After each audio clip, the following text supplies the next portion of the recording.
What is Grand Peace Online's biggest issue? Now, when I think of this question, there's three things that come up inside my mind. And the first thing that I'll be talking about is how running is an issue inside Grand Peace Online, specifically Battle Royale mode. Now, when I'm talking about running inside Battle Royale mode, I mean, it's pretty self-explanatory. Let's say you was to engage in a fight with somebody and you was to start fighting them. If they were to get low or realize that it's starting to look unwinnable, they would start running. Now, when I'm saying this, I'm not trying to make it sound like I just don't want people to run from me in Battle Royale, because that would be pretty hypocritical, because I do the exact same thing. However, what I'm saying is that sometimes it's just too excessive, and I feel like there is something that should be done about it. Now, I'll show you this clip. This clip is from Infernoso when he was playing Battle Royale mode, and when he fought this person, they started running for 10 minutes straight. Now, I don't know if you've ever experienced this or have to chase a runner inside Battle Royale, but imagine chasing somebody, running, jumping, and Q dashing after them for 10 minutes straight instead of Battle Royale mode, where like the goal is to just fight, and after that the two players left alive would fight and whoever wins would get a legendary fruit. Now, I can understand the idea behind running. Some people, you might have a bad computer, so fighting probably isn't the best, and you choose to avoid stuff so you can just have a chance at winning inside the final zone when you're forced to fight. 2, you know that you're bad at fighting, so once you realize you can't beat this person, your first thought is to just run, which is also completely understandable. Or 3, you just run to spite the person that you're fighting, and you just don't want them to kill you.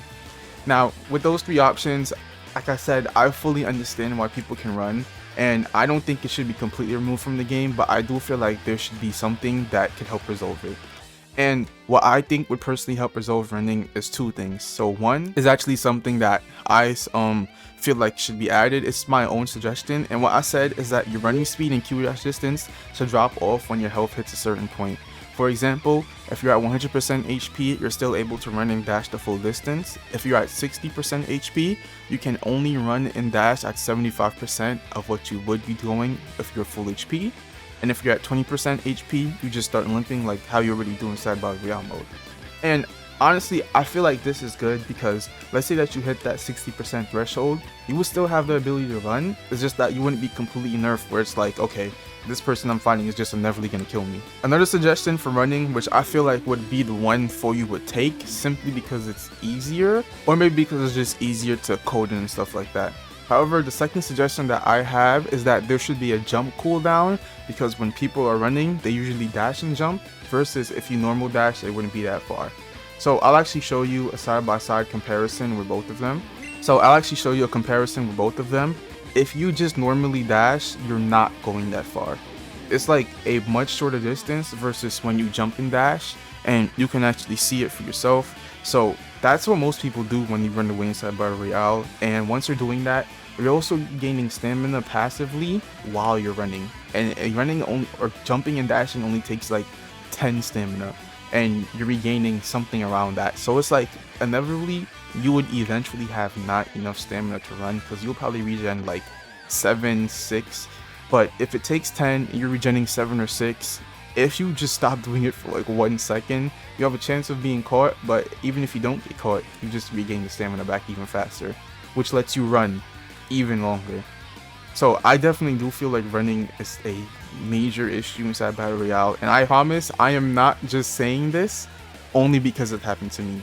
So on that note, let me know what you think is an issue inside Battle Royale, because I feel like running is probably number 1 right now.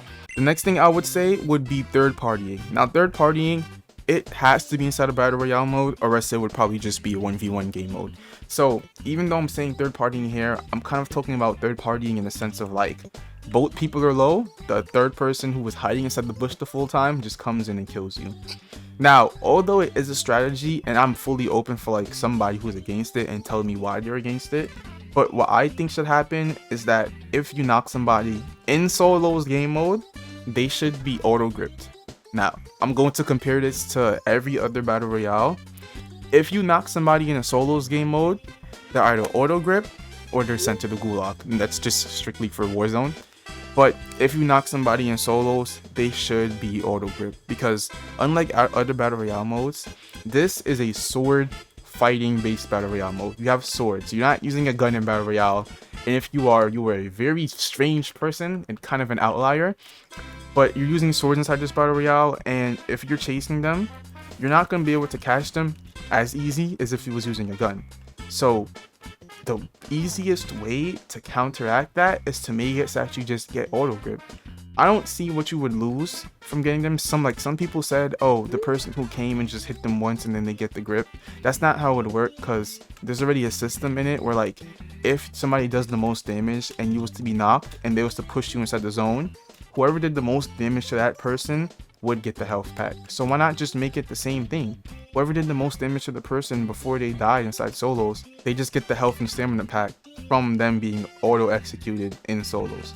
I personally think it would still, like, third partying would still be inside the game, but it would be inside the game the way it was meant to be. The main reason as to why I'm saying this is because, like, it's encouraging players so that they don't have to fight or make an effort to get better at the game. And I do understand people having, like, bad computers and stuff, so it might not be the best option, but if you never try it, you wouldn't even know if you're good at it.